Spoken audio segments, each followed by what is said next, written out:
కాసేపట్లో ప్రధాని మోదీతో రేవంత్ భేటీ.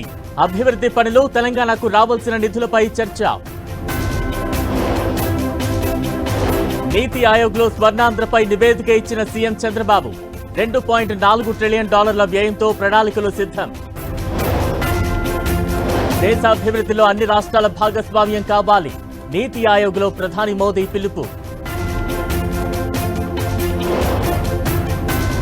నేషనల్ హెరాల్డ్ చార్ట్ షీట్ లో రేవంత్ పేరు తెలంగాణకే అవమానం. సీఎం పదవికి రాజీనామా చేయాలన్న కేటీఆర్. రేవంత్ పీసీసీ చీఫ్ గా ఉన్నప్పుడు కేసు బుక్ అయింది. కేటీఆర్ తప్పుడు ఆరోపణలు చేస్తున్నారని సీతక్క ఫైర్.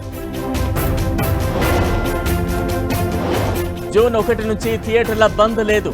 అన్ని విభాగాలతో కమిటీ వేశామన్న film chamber. Vijayawada railway station కు బాంబు బెదిరింపు. తనిఖీల్లో ఫేక్ కాల్ గా తేల్చిన రైల్వే పోలీసులు. జైపూర్లో ఇకపై మౌతి శ్రీ, మైసూర్ శ్రీ స్వీట్లు. పాక్ పేరు తొలగించిన షాపు యజమానులు. ఇంగ్లాండ్ టూర్కు 18 ఆటగాళ్లతో టీమిండియా జట్టు.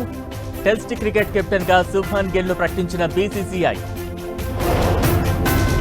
కేరళను తాకిన నైరుతి రుతుపవనాలు. పలుచోట్ల వర్షాలు, చల్లబడిన వాతావరణం.